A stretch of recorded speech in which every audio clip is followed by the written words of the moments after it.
On behalf of the Gokhale Institute of Public Affairs and the Indian Liberal Group Bangalore chapter, and on my own behalf, I extend a hearty welcome to Sri M.R. Srinivasmurthy and all those present in this hall. The object of Gokhale Institute of Public Affairs, founded by Dr. D.V. Gundappa, and the Indian Liberal Group, founded by Sri Minu Masani, is to promote enlightened citizenship. Sri Srinivasmurthy was born on 4/3/1950 in a small village of Kolar district and had a brilliant academic record throughout. He did his MA in Political Science of the Bangalore University in 1975, securing a gold medal. He then joined as a lecturer in Political Science in 1975 in the Postgraduate Department of Political Science, Bangalore University, and to continue to serve in that capacity till July 1976. While working as a lecturer, Sri Srinivasmurthy appeared for the All India Services examination conducted by the Union Public Service Commission, in which he was successful, securing a high rank, and was therefore allotted to Karnataka state cadre. He then underwent training at the National Academy of Administration, Mussoorie, and field training at Dharwad. On the completion of his training, he was posted as Assistant Commissioner, Bellary, and then at Davangere subdivision from August 1978 to April 1980. On the completion of his service at these places, he was promoted and posted as Project Director, Drought Prone Areas Development Program, Bijapur District in April 90, in which capacity he did commendable service till August 1981. On the completion of this assignment, he secured all the promotions legitimately due to him and worked in various capacities, to name only a few. 1. Principal Secretary, Election Commission of India, New Delhi. Commissioner, Bangalore Mahanagarapalika. 3. Principal Secretary and Additional Chief Secretary, Finance Department till 23rd March 2010. On 4th March 2010, Srinivasmurthy was appointed as the Chairman of the Karnataka Regulatory Commission, a statutory body for a term of 5 years, in which capacity is now functioning. Among other powers and functions of the body under the Electricity Act, the Commission is empowered to regulate the tariff of supply of electricity to consumers in Karnataka. While in service, in recognition of his special interest and expertise in rural development and rural institutions, he was deputed by the Government of India to study Master of Arts in Rural Development within bracket planning stream at the University of East Anglia, United Kingdom in 1986. With his thirst for knowledge in diverse subjects, he obtained Master of Arts in Economics from the University of Madras in 1992. As Chairman of the Karnataka Electricity Regulatory Commission, Sri Srinivasmurthy is the best person to speak on the power situation in Karnataka, on which subject he will be speaking to us today. We are all looking forward to his learned lecture on the subject. After his lecture, there will be a question and answer session for 15 minutes. I request the members present to frame their questions as briefly as they can. With these few words, I now request Sri Srinivasmurthy to deliver his lecture. Thank you.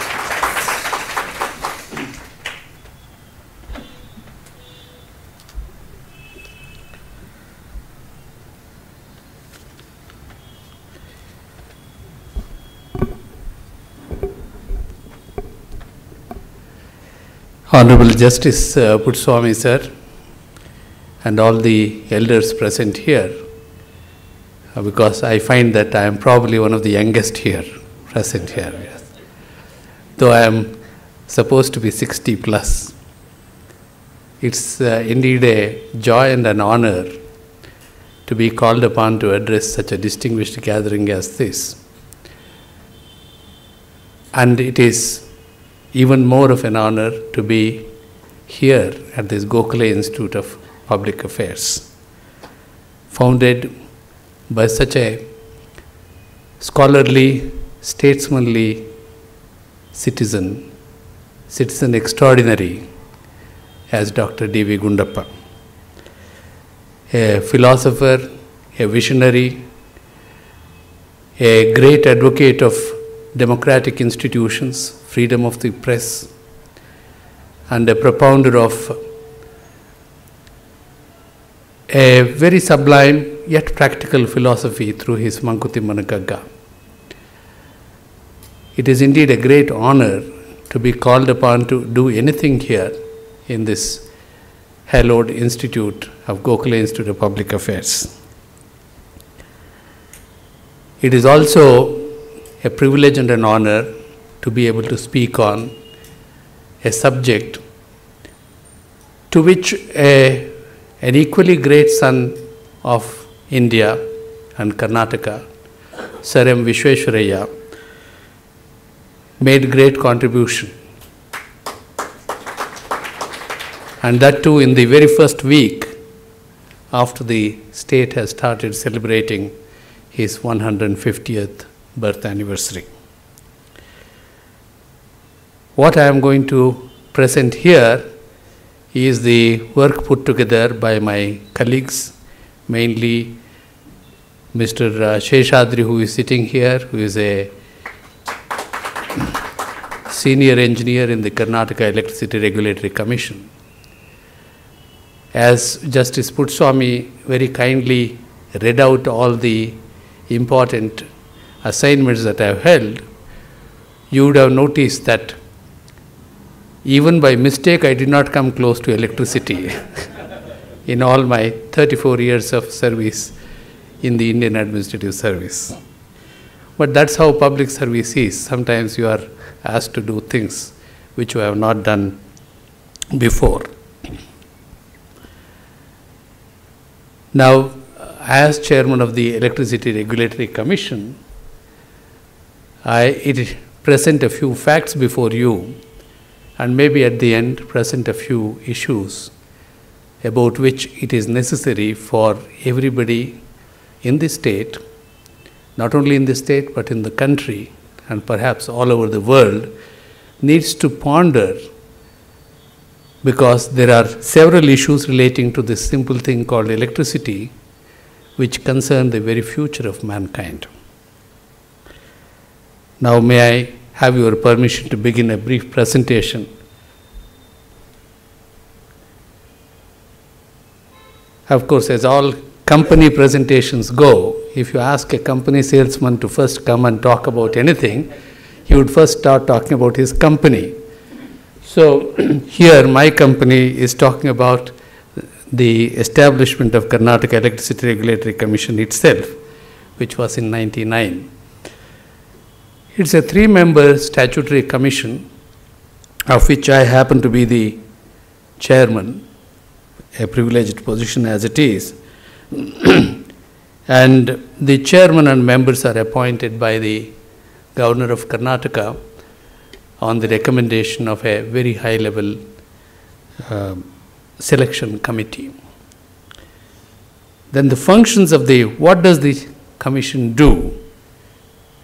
We have listed a few functions here. We, as Justice Puttaswamy mentioned, we earn the displeasure of all the citizens by periodically increasing the tariff for electricity. And therefore, we are not the most popular body in the state. We also regulate the purchase and procurement of process of ESCOMs. That is, the electricity supply companies. They have to purchase electricity from various generating companies at rates approved by the commission. So they cannot buy at any fancy price and then pass on the price to the consumers. Basically, the interest of the consumers is uppermost in the minds of the commission, even though, as I confessed, we may not be most popular with the consumers. We also issue licenses for transmission utilities, that is, Karnataka Power Transmission Corporation is the transmission utility here. Distribution companies like the BESCOM, Bangalore Electricity Supply Company, is a distribution licensee. Then we also issue licenses to people who want to trade in electricity. This is a new animal, not many of us are familiar with, trading in electricity. Electricity production and sale we knew always, but this trading is a new concept which has come in during the last few years. I would have occasion to expand on that. Then we are also required to promote cogeneration. That is, if there are sugar factories and other kinds of process industries which have to generate some steam, which have to generate some electricity for their purpose, they can also generate additional electricity and then feed it to the grid. So cogeneration and generation of electricity from renewable sources like solar energy or wind energy or mini hydel or energy production by using biomass or any kind of waste products. And of course, inevitably, when there are so many people, there will be inevitably disputes between various companies, and we have the responsibility of adjudicating the disputes between various utilities, licensees, and other parties. What we don't do is adjudicate the dispute between consumers and the utilities. For that, there is a separate organization provided in the Electricity Act.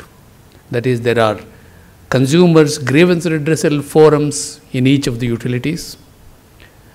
Over that, there is the institution of an ombudsman, and that ombudsman is appointed by the Karnataka Electricity Regulatory Commission itself. These are in brief the functions of the KERC. Now, these are not very exciting functions as it is, but there are a few more functions as well. We can also advise government on a number of issues relating to transmission, distribution, trading of electricity, etc. Many people say that these functions are good for retired people like me because they don't seem to amount to much.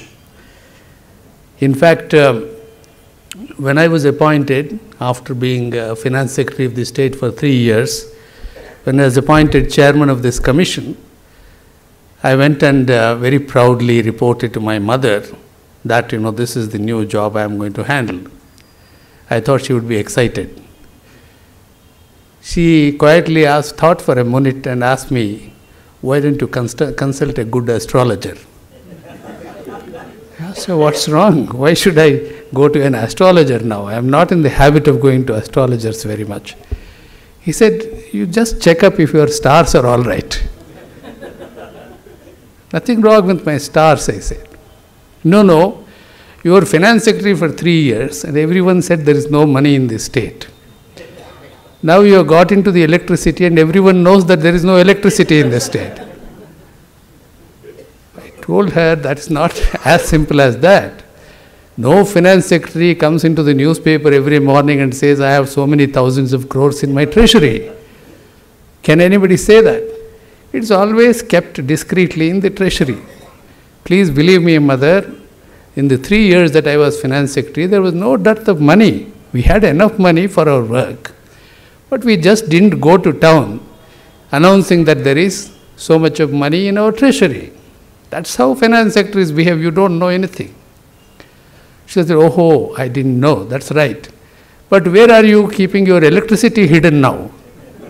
Because there doesn't seem to be any electricity. Like you hid your money in the treasury. Are you hiding electricity? Well, I couldn't really, with all my training and knowledge, I couldn't answer that question. I had no reply to that. Indeed, electricity is a very strange thing. It cannot be hidden. If you generate electricity, you must use it. If you don't use it, the moment it is generated, it is lost. That is the very special nature of electricity. In fact, many people say, what is electricity? Electricity is what it does. Electricity cannot be seen. Electricity, what it does, can be seen. What electricity itself is cannot be seen. Nor can it be, you can't keep on generating electricity and store it except in a very limited way in the form of a battery or something like that. So, if there is electricity in this state, we cannot hide it from my mother or anybody. So our hope is that before we leave this KERC, we should be in a position to go back to my mother and tell her that there is plenty of electricity, don't worry, and we can supply it to any village. And staying in a village, my mother and all the others who are in villages should someday get the electricity that some of us are able to take for granted. Now, after that story, let's begin with the history of electricity generation in Karnataka. It is a little odd to talk about history of electricity generation before people who know history of the state better than I do.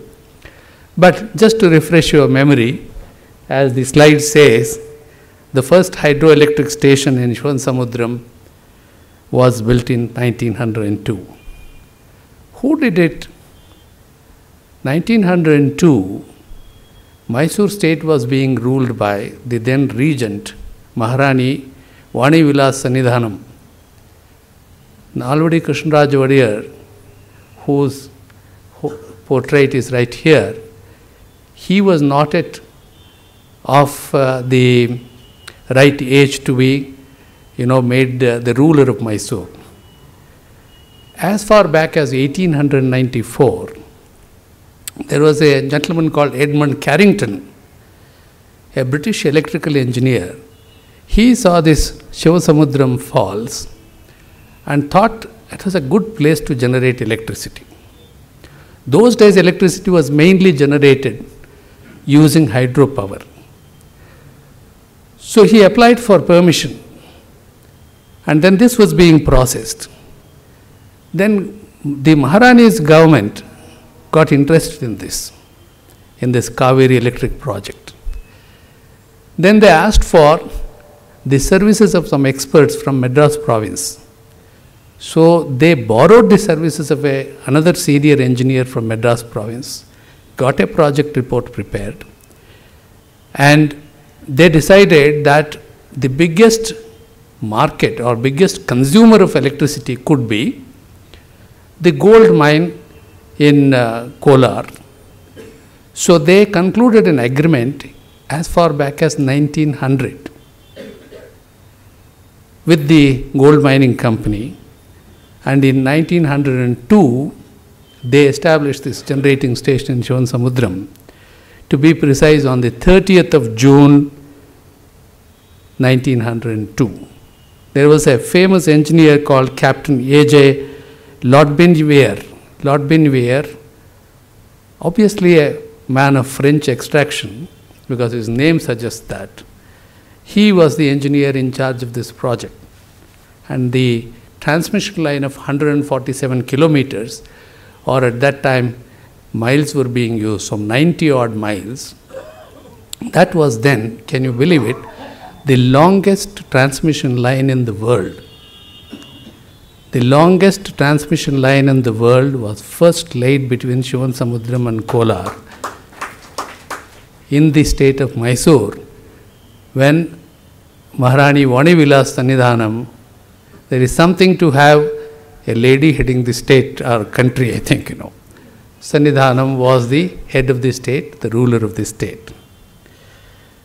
Now, there is a further tale to that. 1903, we had what is called GOMED, Government of Mysore Electricity Department, You trust government departments to come up with this kind of names, GOMED and COMED and things like that, which don't make any sense. But anyway, that's how it was called, Government of Mysore Electricity Department.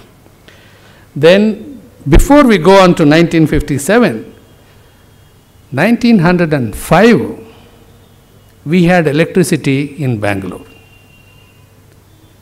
Then electricity, the city of Bangalore, I am told at that time, had something like 1,500 street lights. Today there are something like 4 lakh street lights in Bangalore city. In those days, 1,500 street lights for the city of Bangalore, which earlier had oil lamps being, lit every evening by workers specially meant for that. And a dignitary from Delhi came down to inaugurate this scheme. There is a passage in a very nice book called The Modern Mysore by M. Shamarao. He recalls it this way. On the 3rd of August 1905, the electric lighting scheme for the Bangalore city was completed. The inaugural ceremony being performed by Honorable Sir John Hewitt, member of the Viceroy's Council, in declaring that Bangalore was the first city in India to be lighted by electricity. First city in India to be lighted by electricity, 1905. Sir John Hewitt complimented His Highness government. By then, the Krishnaraj Wadiyar IV had already ascended the position of the ruler of Mysore. Sir John Hewitt complimented His Highness government for the far-seeing wisdom that marked the administration of the state. 1905, we were the first city. 1902, we had the longest transmission line in the world. Then we have more prosaic details of the history. 1957, we had Karnataka Electricity Board formed, replacing GOMED. Then we had 1970, Karnataka Power Corporation was established to take over the function of generation, while KEB continued with transmission and distribution. 1999, KEB also was corporatized and called Karnataka Power Transmission Corporation Limited. Between 2002 and 2005, we had 5 distribution companies formed under the new electricity reforms regime in the country, where the philosophy was to unbundle everything. We were the first state to unbundle generation from transmission and distribution. As far back as 1970, we divided the KEB and had a separate company established for generation purposes. Now we have the distribution companies, namely the BESCOM, that is Bangalore Electricity Supply. For Gulbarga, there is a Gulbarga Electricity Supply Company. For Belgaum region, there is a Hubli Electricity Supply Company.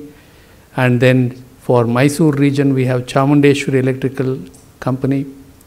And for Mangalore area, we have Mangalore Electrical Supply Company. All of them called quite prosaically MESCOM, GESCOM, HESCOM, CHESCOM, and BESCOM, and all these things. Well, those are supposed to be for your convenience and for your aesthetic appeal.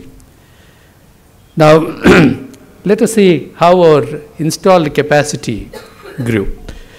When the Shivansamudram power station was first built, it had a capacity of 3,000 horsepower, which is roughly equal to some 4.32 megawatts. I am not sure if all of you know the equation of these megawatts, because in the newspapers every day you keep reading about so many megawatts and so many million units. What is the equation is not usually explained. If it is a little inconvenient to talk about units, they talk about megawatts. If it's inconvenient to talk about megawatts, they slip into units.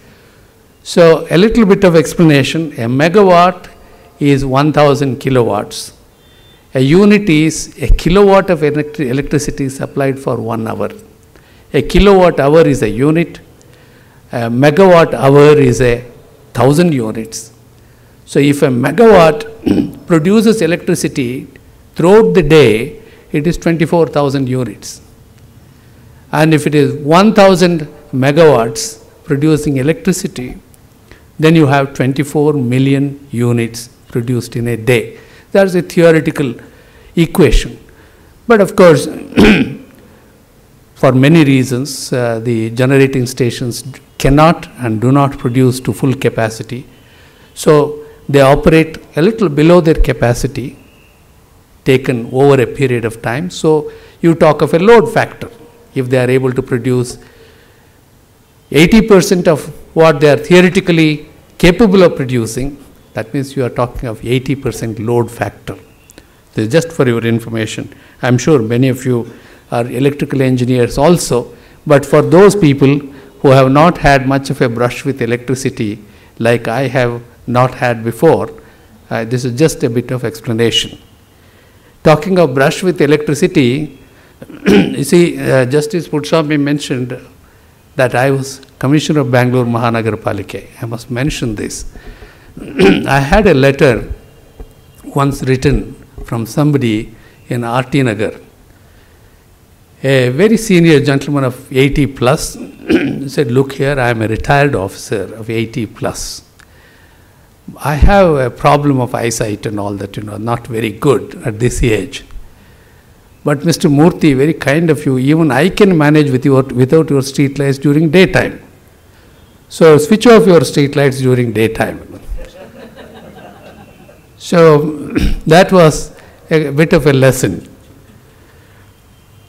But we still continue to have lights now and then in some parts of the city for the benefit of those who really need light during daytime also. Then we had the capacity going up time to time. We now have theoretically installed capacity of something like 9,249 megawatts, starting from a mere 4 megawatts in 1902. That's a 250 times increase in that. In the next slide, you see how the organization of our power utilities went on changing. The first oval generation, transmission, distribution was with the GOMED to begin with, and then the Karnataka Electricity Board. Then, as I mentioned, when the Power Corporation came, generation was separated and transmission and distribution were left with KEB. Now, later on in the electricity reforms came up, we have generation separated from transmission and distribution. And we have separate distribution utilities, as I mentioned. As I said, a new dimension of trading has come in. Now, in place of this generation, we have not only the Karnataka Power Corporation, which is by far the predominant generator of electricity in the state. We also have a number of private people generating electricity. Jindal Steel Works, they have a power unit, Jindal Power, JSW Power Energy in Bellary. We have a new power unit coming up in Udupi called Udupi Power Company Limited, which will very soon, or I think it has already started supplying to the grid. These are the two major private units, each with a capacity of more than 500 megawatts. But you have a large number of smaller units of 10 megawatts, 8 megawatts, 4 megawatts, 6 megawatts, some of them producing electricity from water, some of them with biomass. And believe me, somebody is trying to produce electricity even with garbage in Bangalore. And all kinds of fuels are being used. And we have, I think, over 100 small and big and medium electricity generators throughout the state who are feeding to the grid. And the task of coordinating the efforts of all these people is indeed extremely complex. Because you receive power from 100 sources, and all of that will have to be handled and distributed at the same instant in which the power is generated. It has to be transmitted to different parts of the state, And this is an extremely complex and challenging job that our Karnataka Power Transmission Corporation as the transmission utility and the various ESCOMs as the distribution utilities have to carry out. And all their work is behind the flicker of the switch that we operate and then immediately see light in our homes. Then to see how this generation is divided as between different sources. KPCL, as I mentioned, which is by far the largest producer of electricity in Karnataka, it has installed capacity of hydro 3,600 odd megawatts, thermal, that is Raichur and Bellary thermal units, about 2,000 megawatts, and also they have something in Yelahanka which operates on diesel, whereas Raichur and Bellary operate on coal. We have CGS, is central generating stations. These are not located in Karnataka, these are located in Tamil Nadu, in Andhra Pradesh, in other places, and as part of our share of electricity, a central station divides electricity among the states within the region. As part of our share, we get about 1,500 megawatts. We have one generating station of central government in our state, that is Kaiga Atomic Energy Plant. That's a plant of a very small capacity of some 220 megawatts. Then we have NCE, non-conventional energy sources. These are really the renewable energy sources, most of them, like those who are using water or biomass or solar energy or even wind energy. That is a capacity of 1,800 odd megawatts. Totally in Karnataka we have, as I said, 9,000 plus megawatts of electricity. That's quite a lot of installed capacity. As I said, the installed capacity does not fully translate itself into generation of power to the fullest extent throughout the year. Now, for your information, some of the capacities of various generating stations. RTPS is the Raichur one, which has got 1,470, actually 7 different units, separate units, each of 210 megawatt capacity, all located in one place in Raichur. The 8th unit is being commissioned now with 250 megawatt capacity. Of course, Raichur is very much in the news every day these days for all the wrong reasons, but it has been the mainstay of Karnataka's power supply for over 25 years, 30 years now. Then we have BTPS, that's a Bellary Thermal Power Station, which has 500 capacity, which is very new, commissioned only a couple of years ago. Then you have Yelahanka Diesel Generating Station, 128 capacity. Then after that follow the hydroelectric stations. SGS is Sharavati, which is the biggest hydroelectric station with more than 1,000 capacity. NPH is Nagjari Powerhouse of Kali project. Then Varahi Powerhouse, 460 megawatts, Gersoppa, Almaty, etc. You have right up to Tungabhadra Power Corporation, Jindal, I already mentioned their capacity as well. In the next slide, you see the kind of mix we have of electricity from different sources. Nearly 50% of our electricity comes from water. That's hydroelectric generating stations. And this is one of the advantages we have. This is also one of the problems we have sometimes. As against 23% in India and only 19% across the world, we have 47% coming from water, which is the cheapest source of electricity.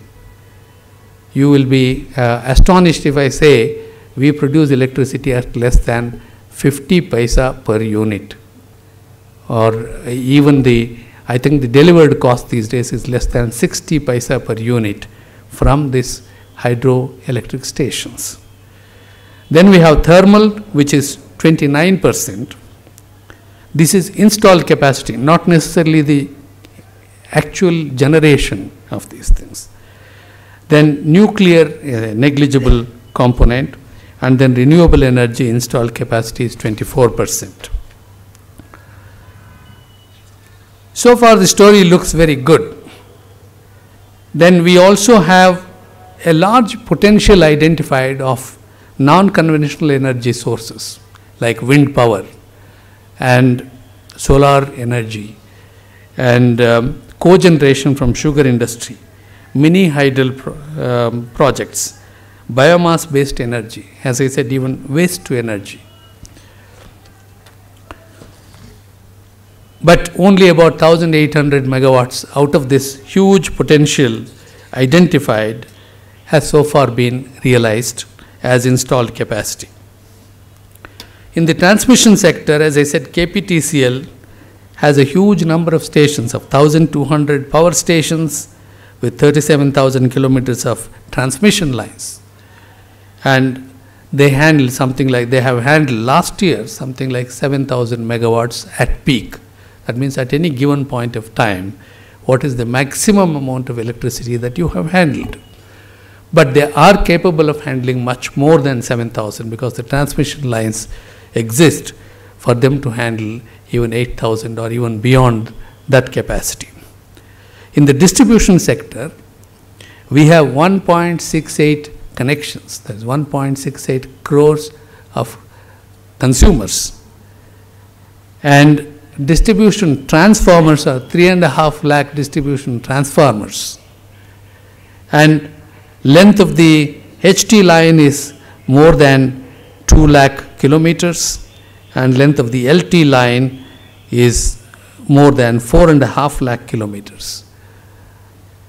Then you have how much of energy is actually sold. Last year, we bought 42,000 million units of electricity, or 4,233 crore units of electricity, and we sold 34,021 million units of electricity, or 3,400 odd crore units of electricity. What happened to the rest? The rest disappeared. That is what is shown as T&D losses, transmission and distribution losses. In all countries of the world, it is impossible for us to transmit electricity without any loss. There is some loss by the very nature of the transmission lines.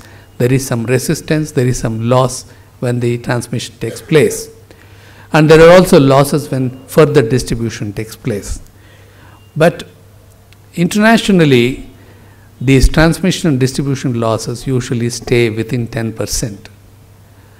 Ideally 7 or 8% in many countries. In our country, the admitted figure at the national level is about 32% transmission and distribution losses.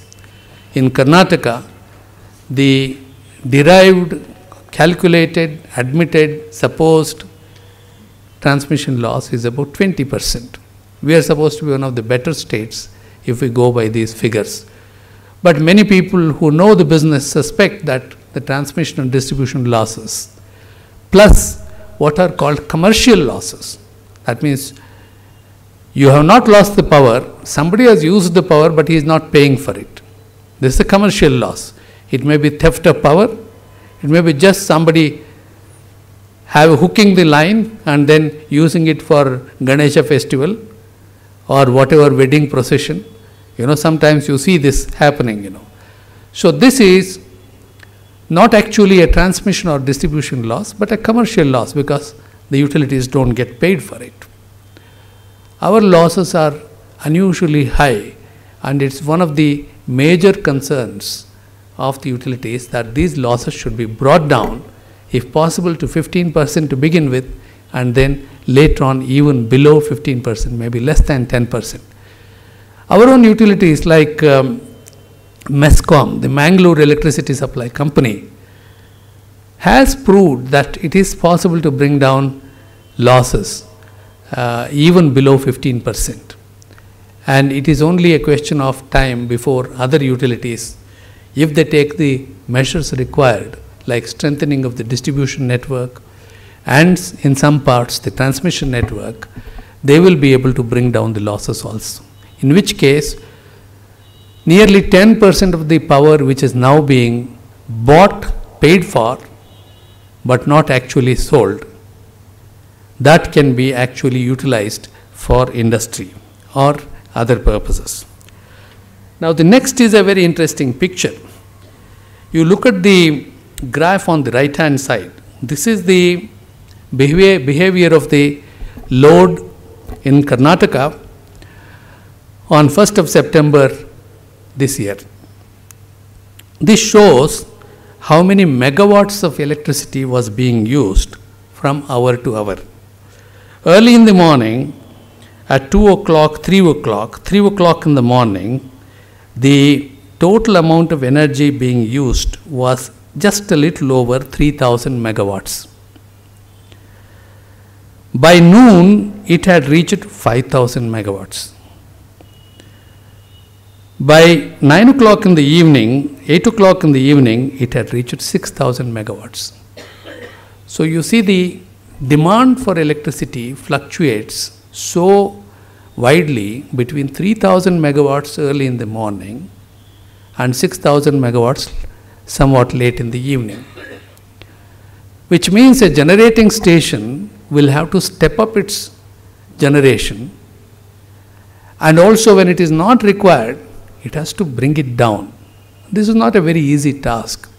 If you have thermal generating stations which are coal fired, you cannot bring down the boiler, you cannot cool the boiler when you don't need electricity, and you cannot heat it up when you need larger amounts of electricity.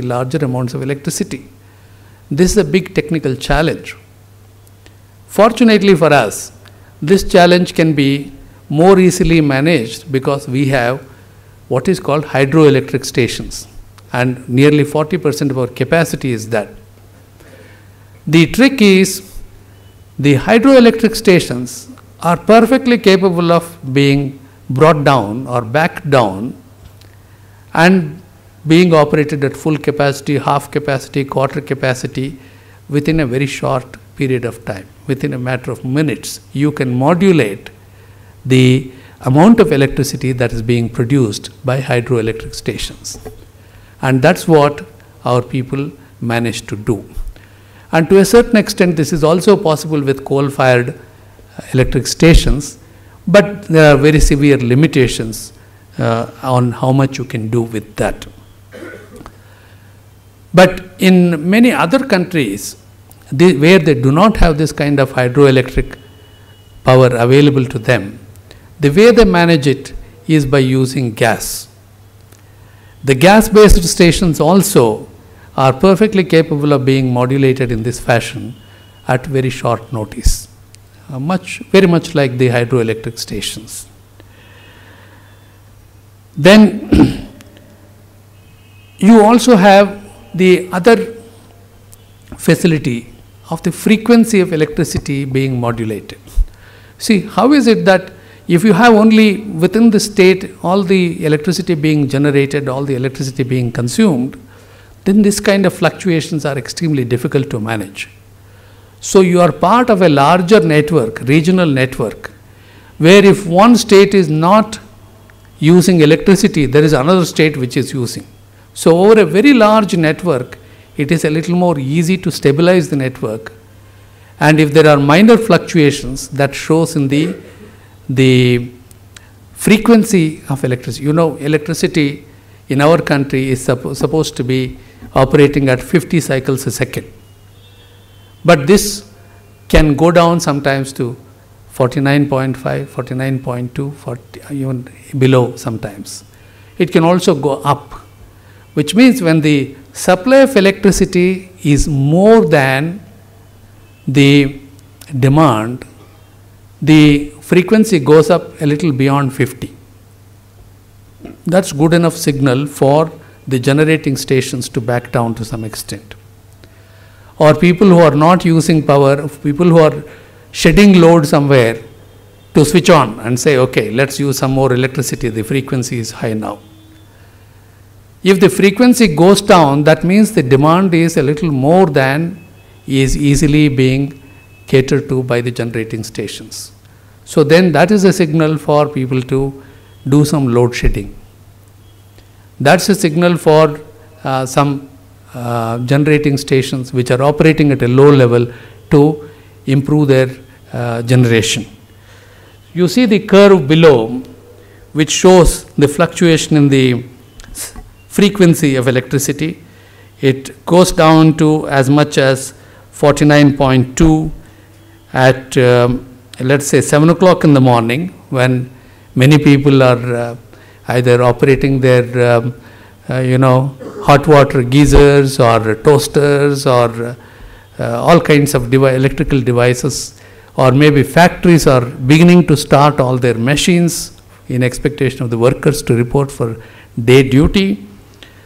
And then it goes down because the supply appears to be lagging a little behind the demand. And then the frequency is highest around 4 o'clock in the evening, when probably the housewives are tired of watching the televisions and nobody is heating water at 4 o'clock in the afternoon, and people are preparing to leave their offices and go home, or whatever is happening. So the demand for electricity goes down, so then the frequency goes up. So this is some of the story that goes on every single day, every single hour. In fact, the day is divided into 96 parts of 15 minutes duration. Each 15 minutes, electricity is, bought and sold on a particular, mechanism, which is called the availability-based tariff system, or unscheduled interchange, which I will explain to you a little later. Now, the curve on the left-hand side is how the load of the state, that's the profile of the load of the state for the entire year. You can see how many hours it is touching 7,000 megawatt. That's only a few hours in the entire year. A year has got 8,760 hours. In that, only a few hours, you have some 250 hours in the entire year when the electricity demand is more than 6,500 megawatt. And similarly, there are 250 hours when the demand is less than even 3,000 megawatts. And it changes every day. Looking at this, the state electricity planners will have to decide how much electricity they must continuously try to produce, how much they should keep varying. So they must have what is called a base load factor. Out of the total demand of electricity, what is the requirement for base load, which is more or less continuously operated throughout the year, and what is the peak load factor. How much do they need to increase when the demand goes up? That's the meaning of these curves.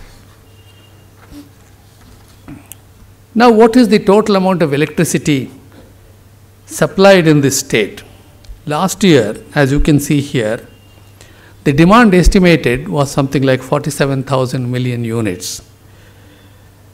The actual supply, it is actually not supply, it is purchase of electricity, was something like 42,000 million units. There was a gap of 5,000 million units. That's why many people said the examinations are going on, the power cuts are disturbing the students, and many other complaints you had because of this 5,000 units gap, 5,000 million units gap in the supply for the entire year. And typically, the load peaks in summer when you see the farmers want to run their pumps as much as possible because there is no rain, and the people everywhere want to run their fans throughout the day. And that includes the offices and homes and everything. And many people want to run their air conditioning. And there are many other demands which peak during summer. And that's how the summer demand of the state last year went up to something like 145 to 150 million units a day. That's the demand met. If there was more electricity, probably it would have touched 160 million units or so. In winter, or just about 10 days ago, we could manage even with 99 million units a day or 100 million units a day. That's the kind of fluctuation that goes on. Now, in generation, you could see, even though the capacity-wise, hydroelectric stations have 47% installed capacity, the actual production last year was only about 30%. Typically, every year, last year we had good monsoon, most of the reservoirs are full or nearly full. The Sharavati was nearly full, and Kali or Supa reservoir never gets full, I am told, and other reservoirs had fairly substantial capacity. So we had something like 30% of our demand met by hydroelectricity, another 30% by thermal, and central generating stations gave something like 26%. And non-conventional energy sources, even though they have something like 24% capacity, they could only meet 10% of the requirement. Why is that so? You see, a windmill, it may be a 1 megawatt or 2 megawatt or 3 megawatt windmill. It's one of the best sources of energy because you don't really pay for the fuel. God sends the wind and the wheel goes round and electricity comes out of it. But the wind is not constant in its speed. And as a result, it is adequate to produce electricity during some hours of the day. It is not adequate to produce electricity during some other hours. Some months of the year, like Ashadha Masa, you have plenty of wind blowing, and rest of the time it is really scarce. Therefore, these capacities in the non-conventional energy, you have a heavy discount factor for some of these things. And we don't take more than 30% capacity in respect of wind, less than 20% for solar energy. Because the beauty with solar energy is, when it is morning, it starts generation at a very low level. By afternoon, it reaches full capacity. By evening, it goes down again. In between, if there is a patch of cloud covering sun, electricity goes down again. So these are some of the problems we have with some of these sources of electricity. Then the most interesting thing is, how much does it cost? You have the table here which shows thermal energy costs nearly 3 rupees to produce, and that's the rate at which they procure. And water-based electricity is less than 60 paise per unit. And then central generating stations supply it to us at something like 2 rupees 20 paise. There are IPPs, independent power producers, who use oil for producing electricity. There was a time when we were desperate for power and we entered into agreements with private producers who could install this kind of generating stations firing oil, and that cost quite a lot of money, 8 rupees. And non-conventional sources, typically about 3.5 rupees.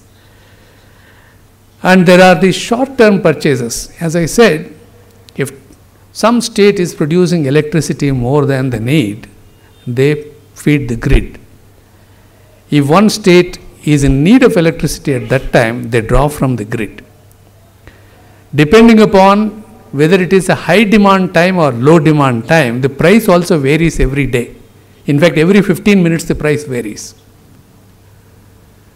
So whenever it's convenient, you buy from the grid, and that is called unscheduled interchange. That is, you don't know when you are going to get that power.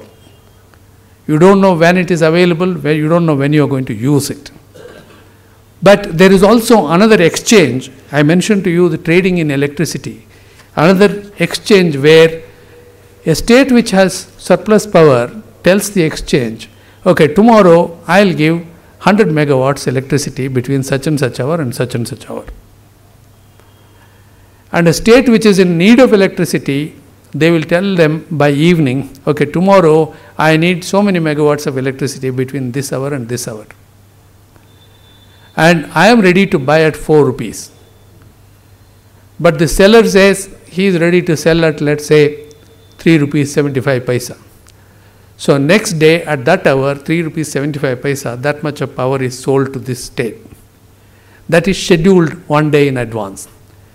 But unscheduled interchange is something which nobody is offering, nobody is bidding for it, but there is power available, I just draw it. But it is recorded, metered, and depending upon the frequency, if the power is adequately available, the frequency will be high, the price will be low. If the power is in short supply, the frequency is low and the price will be high. Depending upon that, the state will have to pay for that.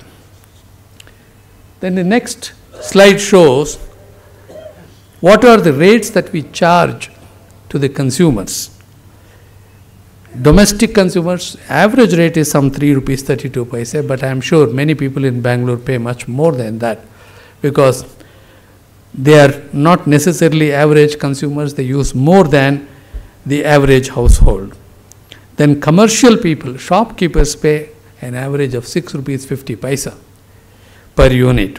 Industries about 5 rupees and so on and so forth. Then you have these IP sets which are supposed to be charged at 2 rupees 67 paise, but this is an average and the state government have asked for a review of this rate. There is a review petition pending before the KERC, so we cannot really say what is the say anything on that at the moment. Then in the next slide, you see how much money they actually realize. As I said, even though they supplied something like 42,000 million units, they managed to sell only 34,000 million units last year. Their requirement was more than 13,000 crores, but they did not realize all that money. There was some shortfall.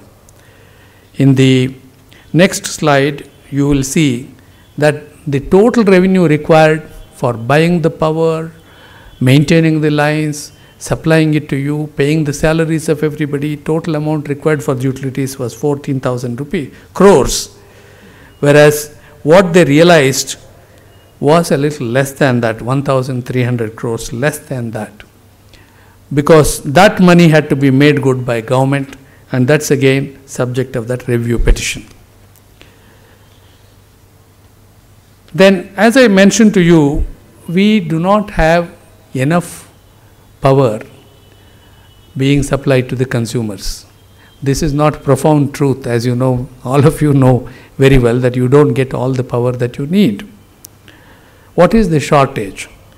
The assessed shortage in our region, something like 14% in terms of energy and 17% in terms of the peaking power. Now the next one is really the interesting thing, which gives you a comparison of where we stand. What is the per capita consumption of power? How much do we use in our state per head? As you can see, 684 units in a year.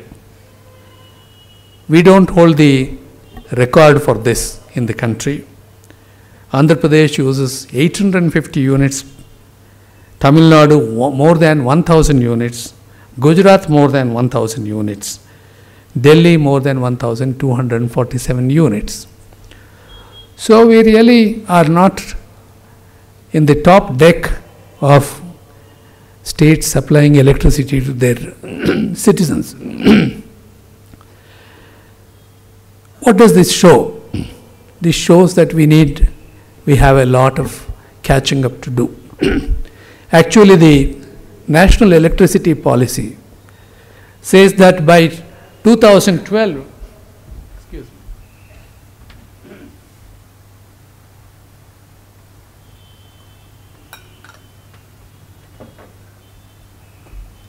by 2012, every citizen must be getting at least 1,000 units per capita. we seem to be quite far away from that, while a few states have already taken a march. As you can see, we may have been the first city in the country to get lights, electricity lights. We may have been the first state to generate hydroelectric power in the country, but we are not among the top states in the use of electricity as of today. Now, how does our country fare? Let's look at it. The national average is something like 700 units per capita. We are very close to that, Karnataka always operates around the average of the country. But if you compare, if you take international comparison, United States of America, the consumption is 13,000 units per capita. Nearly 20 times the electricity that we use in Karnataka per capita.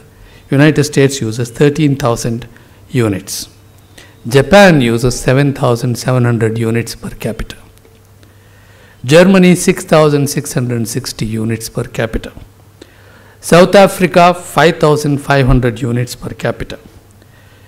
China uses 2,180 or 2,500 latest. Even Thailand uses 1,915 units per capita. Brazil units 2,000 plus. As you have noticed, the colder a country, higher the per capita consumption because of the heating requirements of the climate. The highest per capita consumption of electricity is, as you can guess it, in countries like Finland, where they go up to 24,000, 25,000 units per capita. And where do we draw the line? That's a question which we need to ask ourselves. But it is quite obvious that we are quite at the bottom of the nations in the use of electricity. Why is it so important to have more and more electricity? Sir M.V. has given the answer to this. In his very path-breaking book called A Planned Economy for India, he analyzes the productivity of manpower in different countries. What is the productivity of one human being in India? What is the productivity of one human being in USA, in Europe, in Australia, in Japan? And he found that the productivity of a person, man or woman, a person in India was something like 1/20th of the productivity of a person in Europe or United States.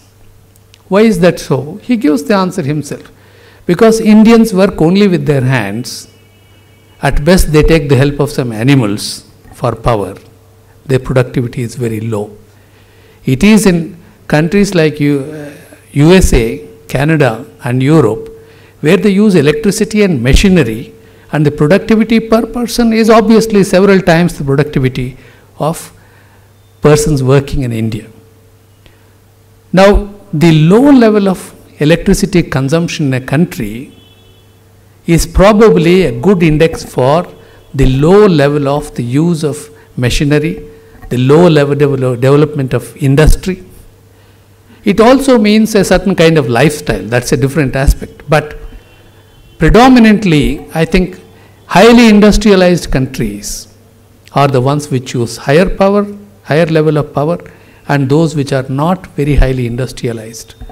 After making this big allowance for the climate, because cold countries have to use more power, more electricity for heating, whereas warmer countries like South Africa, their consumption is much lower. Then for our country, for our state, at the current level of development, that's why if tomorrow you are given 2,000 units of electricity per capita in Karnataka, you won't be able to use it. Because you have to have the required industry, the required infrastructure to make use of that electricity. It is not as though just because you produce more, you are able to utilize it. electricity is something which cannot be stored except in very limited quantities. So the use of electricity and the generation of electricity will have to go hand in hand. For the current level of industrialization and the current level of lifestyles of our state, the estimated requirement of energy in the state is something like 50,000 million units.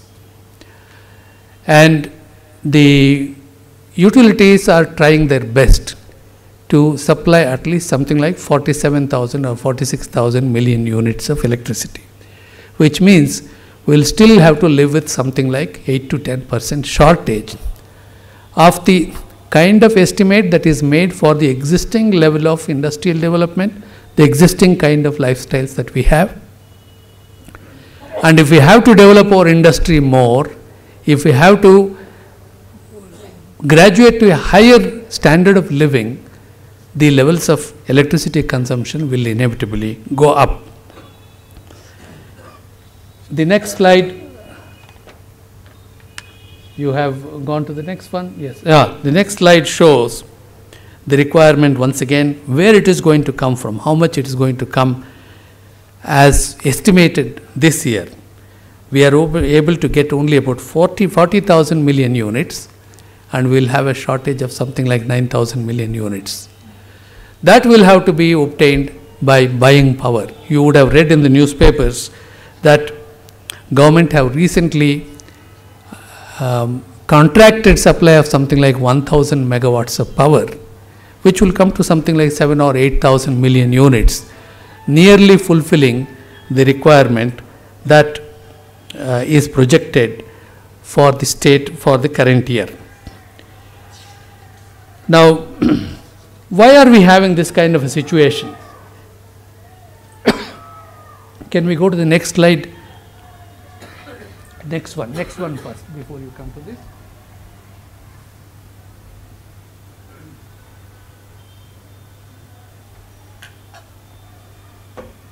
We come to the issues. Issues first. Yes. No, sorry.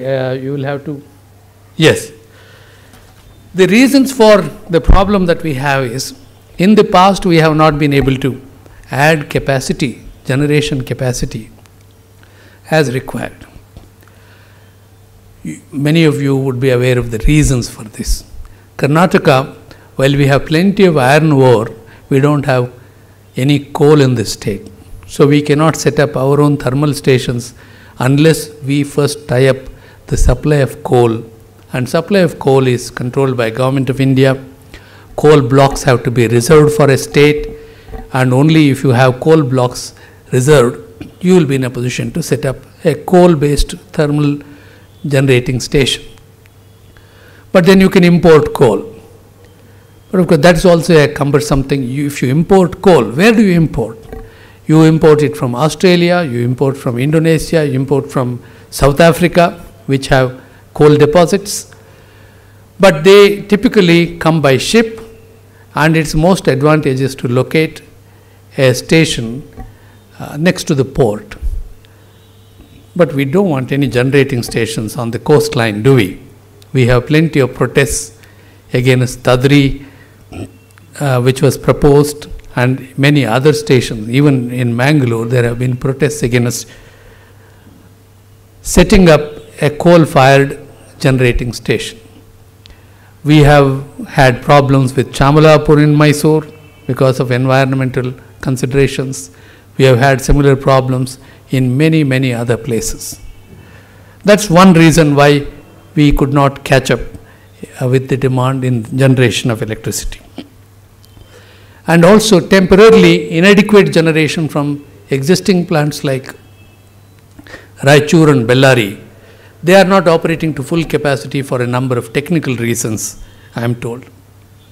So that's another reason why you have had some kind of a crisis over the last 6 months. As a result, you have to go and buy power when you are short of power. As is well known to us, if we don't have something with us, somebody charges a very high price. If we have something available with us, then it is always sold at a lower price. That's the market, that's the way market behaves. So we have to buy power at fairly higher cost than what we can generate at. Then we have the issue of free power supplied to farmers. What is the issue? The issue is that the government's policy is that whatever power is supplied to farmers, government itself will pay for it. We don't have to really collect it from the farmers as long as the IP sets are within 10 HP. But unfortunately, there has been no way of assessing how much power is going to the agricultural sector. Because the practice of installing meters for some of these pump sets has been given up over the years. So we always estimate the power that is used by the agricultural sector and ask the government to make good the cost of that power supplied to them. That's an issue. And then we have, as I mentioned, high level of transmission and distribution losses. And as I said, 100% metering is not there for consumers. And there is also a problem of managing the demand. Then the real issues is that even in this year, nearly 100 years after, 105 years after we started generating electricity, 22% of the households in Karnataka do not have electric light. 22%. And it's a much higher percentage for the country as a whole, something like 33%. But in Karnataka, 22% of the households still do not have electricity, even for lighting, leave alone for other purposes. And then our issue really is, in future, how are we going to manage? What is the energy security of the state? Can we go back to the previous slide? What are the options to meet the deficit? Our people have listed a number of these things. The options available are very impressive. In the short run, of course, we are going to buy power from outside, because you cannot start producing electricity in 3 months or 6 months' time. But over the next 3 or 4 years, there are many ways of fulfilling this demand. You have heard of a 4,000 megawatt plant which is planned in Bijapur district in a place called Kudgi. The National Thermal Power Corporation are willing to set it up along with the government of Karnataka. Then you have read about a power station coming up in Chhattisgarh being set up by Karnataka Power Corporation and the L&T together. Then there is a joint venture that's coming up, some more units in Raichur, that is Ermaras and Yedlapur, 2,400 megawatts. Bellary is going to be doubled into another 500 units. Then Udupi power plant, another 600. There is a thermal plant proposed in Gulbarga, 1,300 megawatts. So on and so forth. And now there is an assurance from the Gas Authority of India that they will have a gas pipeline between Dabhol in Maharashtra and Bangalore and Cochin. When gas becomes available, the endeavor is to have a power station in Belgaum district, a power station in Davangere, and a huge power station in Bidadi next to Bangalore. Now, if all these projects materialize, we should have something like 21,000 megawatts of power available to us. Now, that is really more than 200% of the existing capacity. Existing capacity is only 9,000, and if we add 21,000 to it, it will become 30,000 megawatts of power. Many of you may wonder, what are we going to do with all that electricity? This is where I say that if you really have 30,000 megawatts of power, as there is no reason why we should not, unless the efforts made by people who are in charge of it are relaxed for one reason or other, if you have 30,000 megawatts of power, what is the actual power that will be available to you? We will perhaps reach the level of 2,000 to 2,500 units per capita per year, which is the level of power supply in China today, which is the level of power supply in many other Asian countries which have a more industrialized economy than we ourselves have.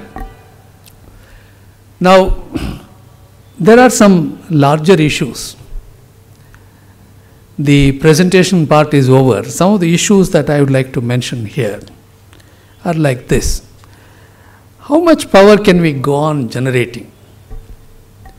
Can we generate so much power that we will touch the United States level of 12,000 or 13,000 megawatts?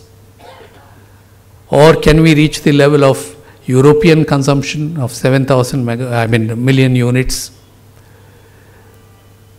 This is not likely to be an option, because at the global level, there is concern that power is being generated by using fuels which produce carbon dioxide, which is one of the greenhouse gases. As you know, this is the chief reason for the global warming phenomenon that's going on. So even if you want to produce more and more electricity and reach the level of 12,000 units per capita, I don't think the world will allow us to do that.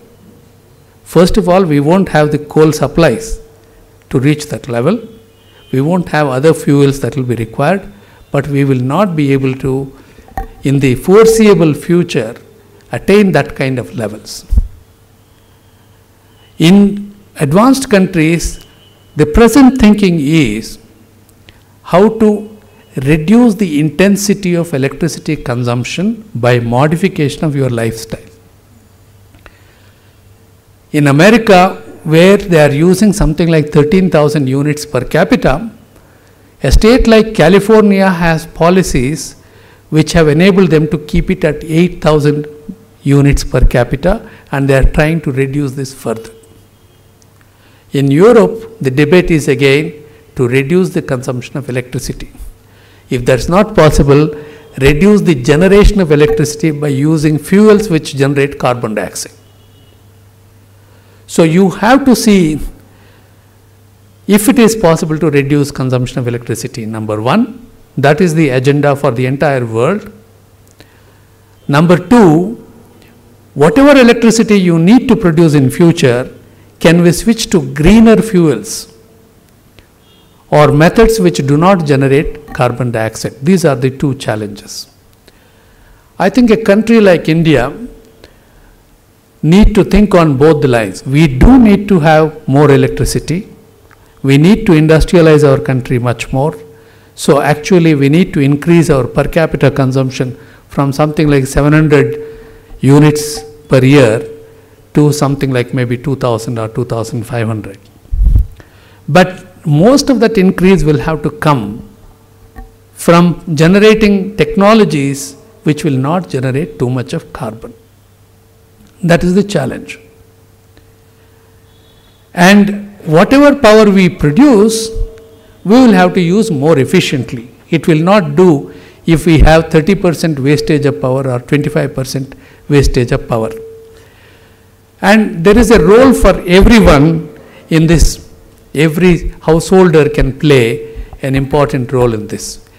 Take the example of this ceiling fan or a light, the usual incandescent lamp, which was supposedly invented by Edison. I am told it was actually invented by somebody called Swan. That was done 10 years before Edison did it in 1881, because this Swan had actually got a patent 10 years earlier for this, using a carbon filament. But Edison thought he would improve over the carbon filament, and he produced something else. And Swan promptly sued him for damages, and he won the case against Thomas Alva Edison.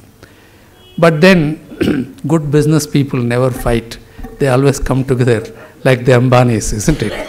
So Swan and Edison got together. They started a company called Edison Swan and started producing these beautiful bulbs. The tragedy with these bulbs is they are only about 5%. They convert, if they take 100 units of electricity, the only 5% of that electricity is actually converted into visible light. You know, light has the visible part of the spectrum and the invisible part of the spectrum, like infrared and other bands. So what we can see, this electricity bulb produces only, converts only about 5% of the electricity into visible spectrum. So 95% of the energy is virtually wasted. Therefore, all over the world, people say we must switch to a more efficient lighting device. The alternative, which is now easily available to everyone, is what is called compact fluorescent lamp. In fact, this fluorescent lamp here is at least 5 times more efficient than the incandescent bulb. The compact fluorescent lamp is also similarly efficient. It converts something like 20% of the energy into light. But there are better technologies emerging, namely the LED lights. Those LED lights are capable of converting even up to 40%, 50%. At present, I think what is practically possible is something like 30% of the energy, which means they will be 6 times more efficient than incandescent lamps. There is a similar way of economizing on electricity use in every single device. In fact, this fan is virtually 90% efficient as compared to a bulb. This fan is far more efficient in the use of electricity. There are many, many ways of improving the technology so that whatever you save, you can use again for expanding the economic activity. So in United States, many states now believe that the future supply of electricity can be expanded by saving the present supply of electricity. If you are using 100 units, you start using 20 units by better devices, and 80 units are available for more new connections to be given. That's the way they want to do it. And there is a huge search going on for new sources of energy, like shale gas and shale oil. You know, oil drilling is one thing, but in the sediment under the sea and under the surface of earth, not really the oil wells, but there are rocks, shale sedimentary rocks, which have oil in them. So take out the rock, squeeze the oil out of it. So that is one way of doing it, you know. There are other technologies, methane hydrates. You see, when any kind of biomass gets decomposed, like cow dung or something, you know biogas plants, they produce methane gas. Any organic matter getting decomposed by bacteria is capable of producing methane gas. But what happens to all the organic matter which goes into sea, and that goes to the bottom of the sea, and with the pressure of miles of water on that, 1 kilometer of water, 2 kilometers of water, this huge load acting on that methane gas. That gas at that pressure and that temperature gets solidified. This is called methane hydrate. The technology is now on to get hold of that methane nitrate and then use it. They say that if you are able to get the right kind of technology which is economically viable, it probably will solve the energy requirement of the countries like United States for the next 200 years. So this kind of things. And of course the most exciting technology is in the field of solar energy itself. Solar light, when it falls on the solar panels that we have, it excites the electrons in that film, and the electricity starts flowing. As I said, its only disadvantage is that it is not continuously available 24 hours. And there are efforts to make how to use solar energy which is available during the daytime, also to run thermal power plants at night by using mediums like molten salt and various things. But those are all in the realm of research at the moment. And right now, the government of India is giving a big boost to production of solar energy. Karnataka itself has a few solar energy generating stations which generate a few megawatts. These are some of the issues which we have before us when we ponder over the future of this country and its energy security.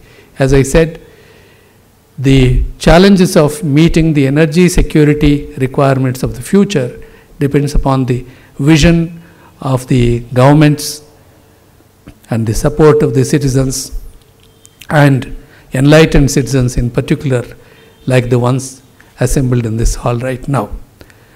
Ladies and gentlemen, I am really grateful to you for this opportunity and this honor to be with you this evening. Thank you very much.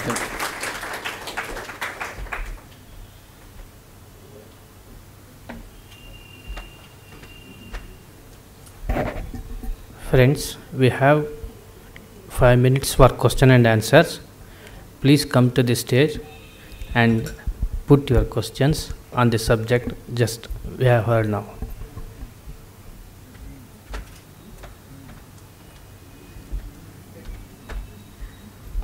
Let me begin by saying that that was one of the most engaging lectures on a most boring topic. I never thought I would sit through a lecture of electricity and be so engaged in it. But I have two questions for you, sir. The first one is, of course, as a consumer, we all see a lot of power being abused and misused. Why have we been so ineffective in stopping these things, or even, trying to bring down the level of abuse and misuse in our country? Well, it depends upon the kind of abuse. One obvious kind of abuse is hooking for Ganesha Utsava, or wedding processions. It is not really abuse, it's actually a kind of theft. Of course, Ganesha Utsavas have to have lights, and many consumers need electricity for various things. But people must pay for it. Why we are not able to prevent this? There may be many, many reasons why utilities have constraints of manpower, and people who sometimes abuse or steal electricity may be influential people. There are many, many deficiencies. The major deficiency is this. For a number of reasons, the utilities do not get enough money to manage the show. There are a number of reasons for that. If they need 14,000 crores to manage the show, they end up getting 12,000 or 13,000 crores. They are forced to cut corners. And they are always reluctant to ask for a higher tariff, which would give them the required revenue. And the moment they ask for higher tariff, citizens would rightly ask the question, why don't you stop the abuse of electricity first, then ask me for higher tariff? Why don't you stop theft of electricity? Something like that. Idu maralu bidde madve agalla, madve agde maralu bidalla na paristhiti irtade. One of the wonderful things that state of Gujarat has done recently, when they had this issue of power being used by agriculture not being properly monitored, they had new feeders to provide electricity to villages, left the old feeder to feed the electricity pumps, the irrigation pumps. And they said, we will give electricity for the pumps only 8 hours a day. But rest of the villages, the households, the village rice mill or atta chakki, they will have electricity for 24 hours, 3-phase electricity. This has succeeded to a very impressive degree in the state of Gujarat. They call it the Jyotigram Yojana, where there is no power cut anywhere in the state. No power cut anywhere in the state. Every village gets 24 hours power, 3-phase power, except that the farmers' lines are charged only for 8 hours a day. And the farmers are quite content with that because they don't need to use electricity round the clock for the kind of agriculture they do. This again calls for investment to have new lines drawn. So it's one of the policy measures of Government of Karnataka that they should adopt a similar scheme and separate the lines and strengthen the network so that they prevent some of this wastage that is going on. In Delhi, for example, electricity supply was given over to a private company. The Reliance on the one side and Tata company on the other side, and some part of it was even publicly being managed. There the private company was able to resist some of the pressures that very often government departments are unable to, and they brought down the theft of electricity or loss of electricity from as high as nearly 50% to something like 15% over a period of 7 or 8 years. But that company was backed by Tatas. It was a Tata company. So you need resources, you need determination, and you also need a policy framework which will allow utilities to take tough action when they find abuse of electricity, as you say. My next question is probably a little more broader, in the sense that, as you yourself mentioned, US of A is no role model for anybody. I think all of us have realized that in many, many areas. And is it not a blessing in disguise that we are not such heavy consumers of power? And should we also not try to see, why should we wait till we get into a crisis like the US and then try to educate our people about lifestyle changes and things like that? Why are we not making use of this blessing in disguise and trying to see that we create awareness among people to use less power? We were already there. So why do we have to go all the way up there and come back is my question. And higher offices like KERC should perhaps think in this direction of trying to create awareness for this kind of a thing. Indeed. I think that's a very valid point that you have made. We need to really make some lifestyle changes so that the intensity of electricity use is not unnecessarily increased. But that is in the case of people who have access to electricity. There are, as I said, 22% of the households in Karnataka who do not have electricity. For them, obviously, we need to provide electricity because electricity is one of the marvels of 20th century carried over to 21st century, which has changed the quality of life all over the world. So, to deprive people of electricity, it's not possible. So, we need to give them electricity. Also, if we have to attain a higher standard of living, it's inevitable that we use more and more machinery for doing a lot of our work. And that will inevitably involve consumption of energy, whether it is electricity or fossil fuels or something else. So it is not possible for us to really absolutely reduce the consumption of electricity. But where we are wasting electricity, we can switch over to more efficient devices of electricity and conserve it. And where we want to produce more electricity, explore options which are ecologically more friendly so that we don't damage the environment while actually trying to increase the level of consumption. I hope I have answered your question. Yes. As far as KERC's initiative is concerned, Karnataka was one of the first communities to give some rebate in the electricity bills for having solar water heaters. So, and I think in future we may, Commission may think of introducing the rebate for those who use PV panels in their houses. Yes, that's a very good example. Bangalore is called the solar city because every household virtually has a solar water heater. Not probably because they are ecologically very aware, but probably because the KEB have given them stiff doses of energy charges. Whatever the reason, that's a good change that has come about. In fact, rest of the country needs to emulate Bangalore city. Now, no new house comes up without a solar, water heater, which is an excellent thing. And similar thing can be done. Solar panels can be used for generating electricity for your lighting also. Those technologies are now on the way. We have told the electricity companies now to actively mount a campaign to educate people about minimizing the use of electricity without compromising on the utility of electricity. You can reduce the amount of electricity used without reducing the utility of electricity in your life. That is efficiency, more efficient use of electricity. That will be a very big step. Thank you. Sir, so you have mentioned a very interesting fact that there are some generating units which use garbage which is produced on our roads, etc.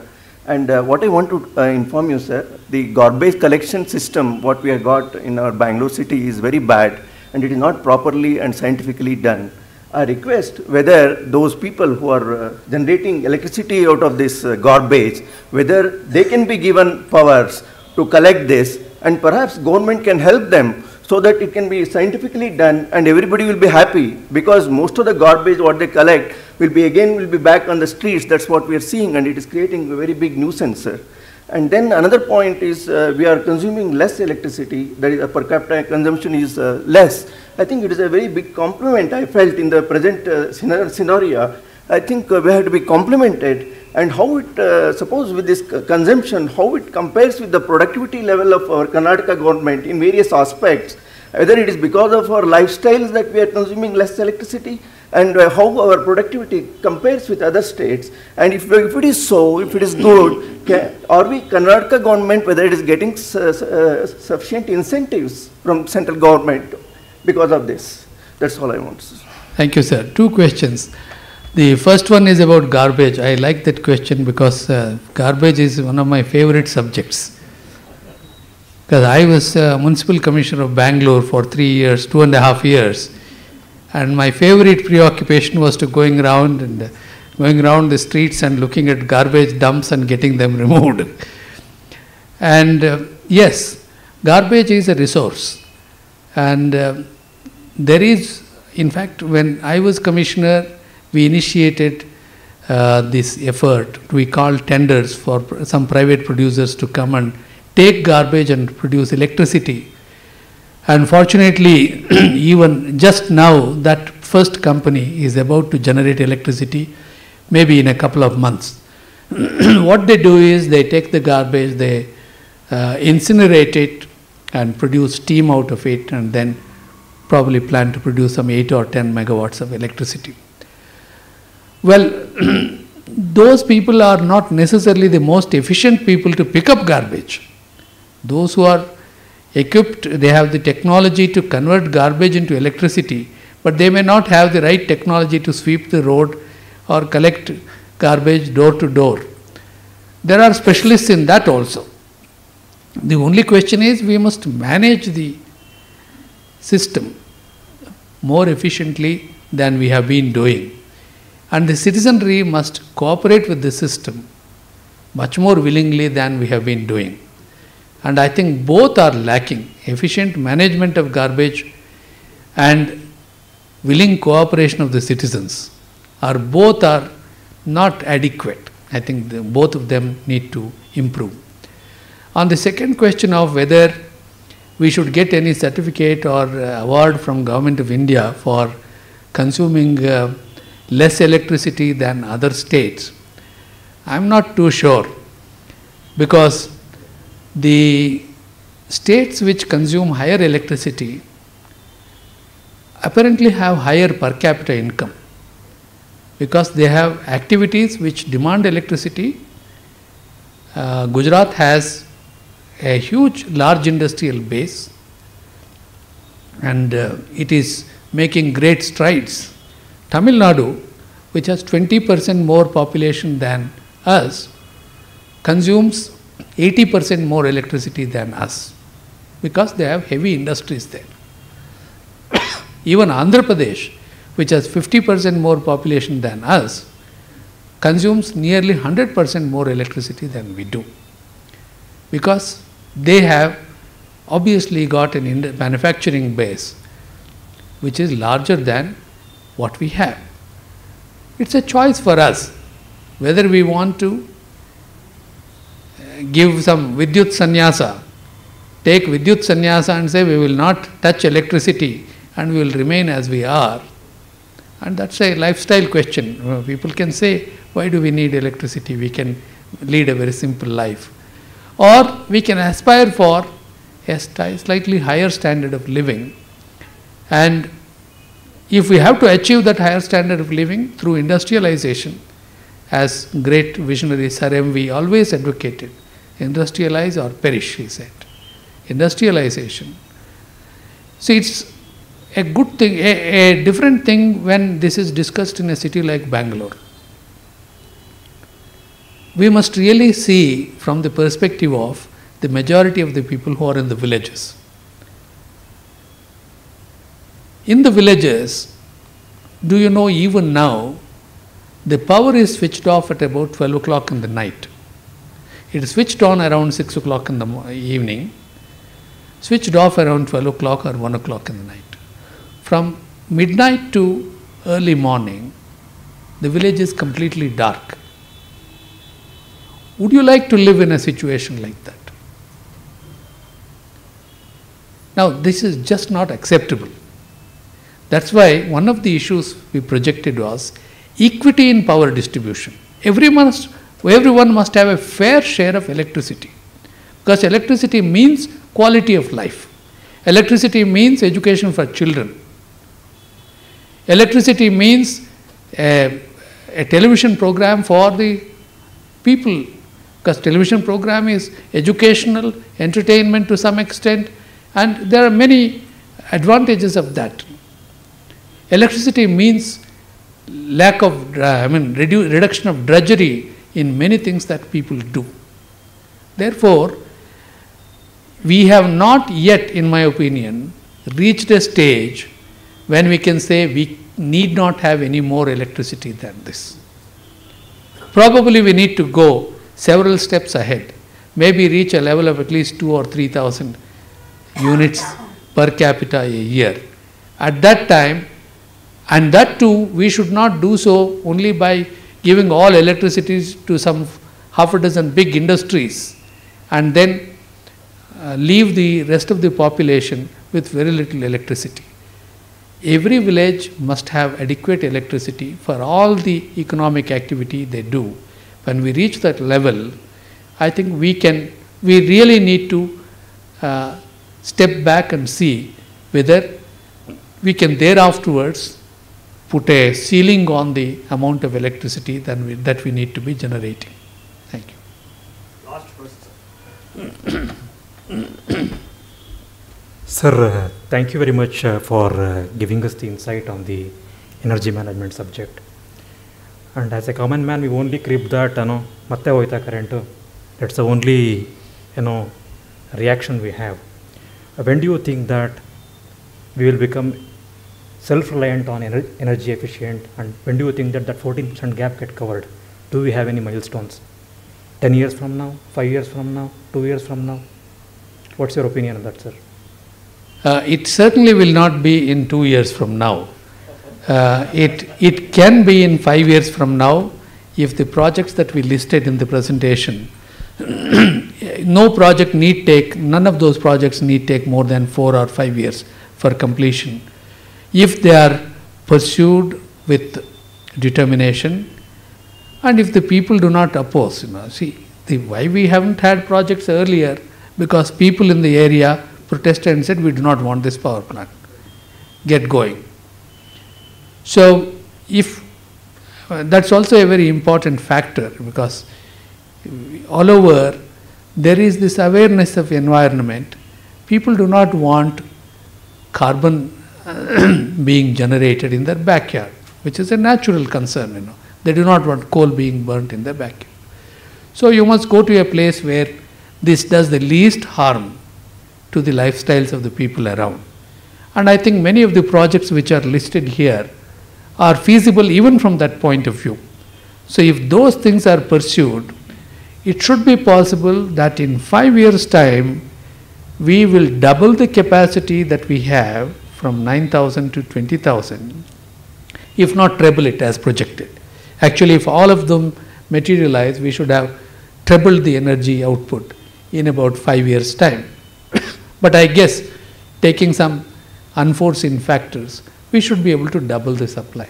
When that happens, assuming that the pace of industrialization will not dramatically go up over the next 5 years, we should have adequate or a little more than adequate power supply in 5 years' time.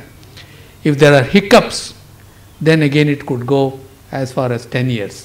But 5 years, I think, if you are optimistic and if the concerned people are determined, 5 years is a good enough time horizon for us, for the state to reach that level when you can say more or less the demand that we have today, we are able to meet today. And 5 years also is my term in the KERC.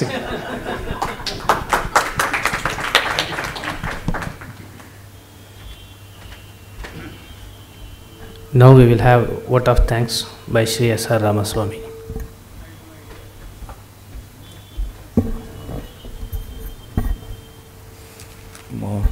ಮುಂದಿನ ಕಾರ್ಯಕ್ರಮದ ಬಗ್ಗೆ ಸೂಚನೆ. ದಿನಾಂಕ 22 ಬುಧವಾರದಿಂದ 2012 DVGಯವರ 125ನೇ ಜನ್ಮದಿವಸ.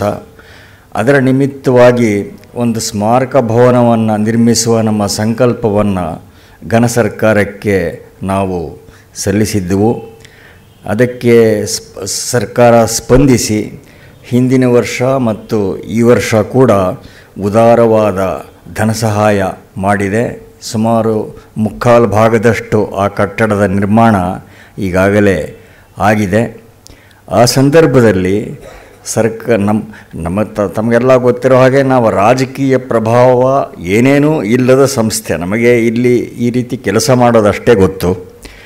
ಆದರೆ ಈ ನಮ್ಮ ಬೇಡಿಕೆ ನ್ಯಾಯಬದ್ಧವಾಗಿದೆ, ಸಾರ್ವಜನಿಕಾಭಿಮುಖವಾಗಿದೆ ಅಂತ ಪರಿಗಣಿಸಿ ಈ ದೇಣಿಗೆಯನ್ನು ಸರ್ಕಾರದಿಂದ ಅದಕ್ಕೆ ಪರವಾನಗಿಯನ್ನು ದೊರಕಿಸಿ ಆ ದೇಣಿಗೆ ನಮಗೆ ಸಕಾಲದಲ್ಲಿ ಲಭ್ಯವಾಗಿಸುವಂತೆ ಮಾಡಿದವರು ಸನ್ಮಾನ್ಯ ಶ್ರೀನಿವಾಸ ಮೂರ್ತಿಯವರು.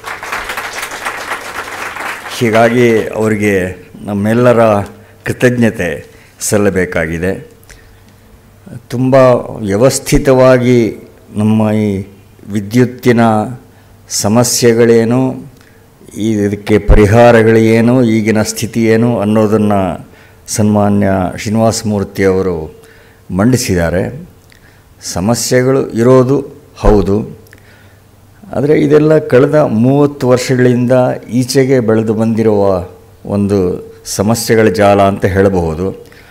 ದೇವರಾಜ ಅರಸು ಅವರ ಕಾಲದಲ್ಲಿ, ಗುಂಡೂರಾಯರ ಕಾಲದಲ್ಲಿ ಪತ್ರಿಕೆಗಳಲ್ಲಿ ಜಾಹೀರಾತುಗಳನ್ನು ಕೊಡ್ತಾಯಿದ್ರು. ನಮ್ಮಲ್ಲಿ ಎಕ್ಸೆಸ್ ಪವರ್ ಇದೆ ಬನ್ನಿ ಅಂತ ಆಹ್ವಾನ ಮಾಡ್ತಿದ್ರು. ಆದರೆ ಅದು ಹೆಚ್ಚು ಸಮಯ ಆ ಸ್ಥಿತಿ ಉಳಿಲಿಲ್ಲ. ಆಮೇಲೆ ಸಮಸ್ಯೆಗಳು ಬೆಳೀತಾ ಹೋದವು. ಆಗಲೇ ಸ್ಮರಿಸಿದ ಹಾಗೆ ಈ 1980 ಸುಮಾರಿಗೆ ಅಹಮದಾಬಾದಿನ ಇಂಡಿಯನ್ ಇನ್ಸ್ಟಿಟ್ಯೂಟ್ ಆಫ್ ಮ್ಯಾನೇಜ್ಮೆಂಟ್ ತಂಡ ನಡೆಸಿದ ಅಧ್ಯಯನದಂತೆ the distribution and transmission losses at that time were the highest in the country. ಕರ್ನಾಟಕದಲ್ಲಿ it was the highest in the country. ಈಗ ಅದು ಸುಧಾರಿಸಿದೆ ಅಂತ ಇಟ್ಕೊಳ್ಳೋಣ. ಈಗ ಇವರು ಗುಜರಾತಿನ ಉದಾಹರಣೆ ಹೇಳಿದ್ರು. ಅದು ನಮ್ಮೆಲ್ಲ ತುಂಬ ಅಭ್ಯಾಸಯೋಗ್ಯವಾದ ಅನುಭವ ಗುಜರಾತಿಂದು. ಗುಜರಾತಿನಲ್ಲಿ ಕಳೆದ 9 ವರ್ಷದಿಂದ ವಿದ್ಯುತ್ ದರ ಅದರ ಏರಿಕೆ ಆಗಿಲ್ಲ. ಮತ್ತು ಅಲ್ಲಿ ರೈತರಿಗೆ 8 ಗಂಟೆ ಹೊತ್ತು ಕಡ್ಡಾಯವಾಗಿ ವಿದ್ಯುತ್ತು ಸಿಗ್ತಾ ಇದೆ. ಇನ್ನೂ ಅನೇಕ ಅಲ್ಲಿ ನಾವು ಗಮನಿಸಬೇಕಾದ ಬೆಳವಣಿಗೆಗಳು ಆಗಿವೆ. ಒಂದು ವಿಶೇಷವಾದ ಅಂಶ ಅಂತ ಹೇಳಿದ್ರೆ, ಅವರು ಈ ನಮ್ಮ ವಿದ್ಯುತ್ತನ್ನು ಬರೀ ಒಂದು ಸೆಕ್ಟರಲ್ ಆ್ಯಕ್ಟಿವಿಟಿ ಅನ್ನುವ ರೀತಿಯಲ್ಲಿ ಗುಜರಾತ್ ಸರ್ಕಾರ ನೋಡಿಲ್ಲ. ಅವರು they have taken a overall view of the entire picture. ಈಗ ಉದಾಹರಣೆಗೆ, ಈಗ ಮಳೆ ನೀರಿನ ಸಂಗ್ರಹಣೆ ಉತ್ತಮವಾದರೆ ಬಾವಿನಲ್ಲಿ ವಾಟರ್ ಲೆವೆಲ್ ಹೆಚ್ಚುತ್ತೆ. To that extent the demand for electricity will go down. ಇದು ಸಾಮಾನ್ಯವಾಗಿ ಈ ಲಿಂಕೇಜಸ್ಸನ್ನು ಜನ ಗಮನಿಸೋದಿಲ್ಲ.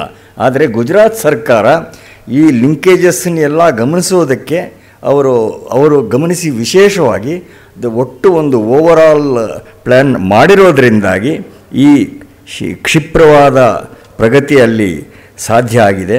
ಅದರಿಂದ ಈಗ ಅನೇಕ ಪರಿಹಾರ ಮಾರ್ಗಗಳನ್ನು, ಈಗ ಯೋಜನಾಧೀನವಾಗಿರುವ ಕ್ರಮಗಳನ್ನು ಶ್ರೀನಿವಾಸ ಮೂರ್ತಿಯವರು ತಿಳಿಸಿದ್ದಾರೆ. ಆಗಬೇಕಾದ ಕೆಲಸ ಅಂತ ಹೇಳಿದ್ರೆ ಇವೆಲ್ಲ ಏಕಕಾಲದಲ್ಲಿ ಆಗಬೇಕಾಗತ್ತೆ. ಉತ್ಪಾದನೆಯ ಹೆಚ್ಚಳ, ದಕ್ಷತೆಯ ಹೆಚ್ಚಳ ಮತ್ತು ಈ ಸರ್ವಾಂಗೀಣ ದೃಷ್ಟಿ ಮತ್ತು ನಾವು ಗ್ರಾಹಕರಾಗಿ ನಾವು ನಮ್ಮ ಜೀವನ ಶೈಲಿಯನ್ನು ಸುಧಾರಿಸಿಕೊಳ್ಳೋದು, ಈ ಎಲ್ಲವೂ ಏಕಕಾಲದಲ್ಲಿ ಆದರೆ ನಿಜವಾಗಿಯೂ ಈ ಪ್ರಗತಿ ಸಾಧ್ಯವಾಗತ್ತೆ ಅನ್ನುವ ಸಂದೇಶವನ್ನು ಶ್ರೀನಿವಾಸ ಮೂರ್ತಿಯವರು ನೀಡಿದ್ದಾರೆ. ಆ ದಿಕ್ಕಿನಲ್ಲಿ ಪ್ರಯತ್ನಗಳು ನಡೆದಿರೋದು ಸಂತೋಷದ ವಿಷಯ. ತಾತ್ಕಾಲಿಕ ಸಮಸ್ಯೆಗಳಂತೂ ಇರೋಂಥವೇ, ಅದನ್ನು ನಾವು ಅನುಭವಿಸಬೇಕಾದ್ದೆ. ಆದರೆ ಪ್ರಗತಿ ಪಥದಲ್ಲಿ ಹೆಜ್ಜೆಗಳನ್ನು ಇಡ್ತಾ ಇರೋದು ಕೂಡ ನಡೀತಾ ಇದೆ. ಅದರಿಂದ ಕೆಲವು ವರ್ಷಗಳಲ್ಲಿ ಅವರು ಹೇಳಿದ ಹಾಗೆ ನಮ್ಮ ಈಗಿನ ಸ್ಥಿತಿ ಸುಧಾರಿಸುವುದರಲ್ಲಿ ಸಂದೇಹ ಇಲ್ಲ ಅಂತ ಭಾವಿಸಿದ್ರೆ ಅದು ನಿರಾಧಾರ ಅಲ್ಲ. ಈ ಅತ್ಯಂತ ಉತ್ತಮವಾದ ಬೋಧಕವಾದ ಮಂಡನೆಗೋಸ್ಕರ ಸನ್ಮಾನ್ಯ MR ಶ್ರೀನಿವಾಸ ಮೂರ್ತಿ ಅವರಿಗೆ Gokhale institute of public affairs ಪರವಾಗಿ ಹಾಗೂ Indian liberal group Bangalore chapter ಪರವಾಗಿ ತಮ್ಮೆಲ್ಲರ ಪರವಾಗಿ ಕೃತಜ್ಞತೆಯನ್ನು ಸಲ್ಲಿಸ್ತಾ ಇದ್ದೇನೆ.